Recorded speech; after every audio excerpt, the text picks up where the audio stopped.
To begin with, this case should never have come to trial. The state has not produced one iota of medical evidence that the crime Tom Robinson is charged with ever took place. They have instead relied upon the testimony of two witnesses whose evidence has not only been called into serious question upon cross-examination, but has been flatly contradicted by the defendant.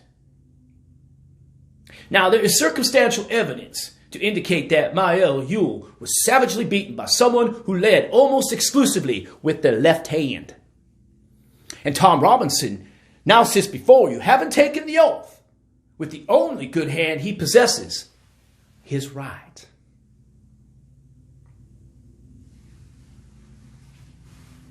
Now, I have nothing but pity in my heart for the chief witness for the state. She is the victim of cruel poverty and ignorance. But my pity does not extend so far as to her putting a man's life at stake, which she has done in an effort to get rid of her own guilt. Now, I say guilt, gentlemen, because it is guilt that motivated her. She's committed no crime.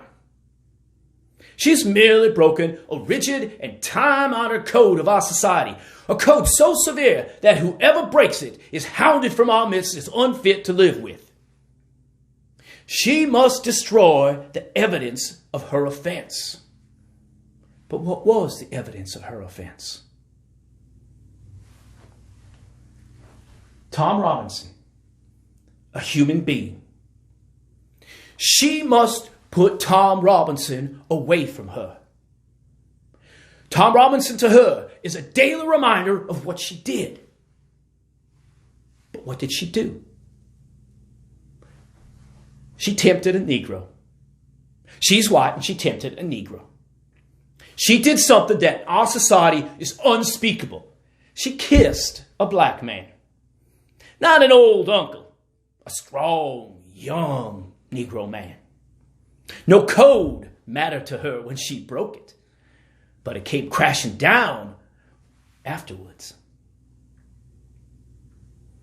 Now, the witnesses for the state, with the exception of the sheriff of Lincoln County, have presented themselves to you, gentlemen, to this court, in the cynical confidence that their testimony would not be questioned, confident that you gentlemen would go along with them on the assumption, the evil assumption, that all Negroes lie, that all Negroes are basically immoral beings, that all Negro men should not be trusted with our women. An assumption one associates with minds of their caliber, which is in itself, gentlemen, a lie, which I do not need to point out to you. So, a quiet, humble, respectable Negro who had the unmitigated temerity to feel sorry for a white woman has had to put his word against that of two white peoples. The defendant is not guilty, but someone in this courtroom is. Now, gentlemen, in this country, our courts are the great levelers, and in our courts, all men are created equal. Now, I'm no idealist to believe firmly in the integrity of our courts or our justice system. That's no ideal to me. That's a living, working reality. Now, I am confident that you gentlemen will review without passion the evidence that you have heard, come to a decision, and return this man to his family. In the name of God, do your duty.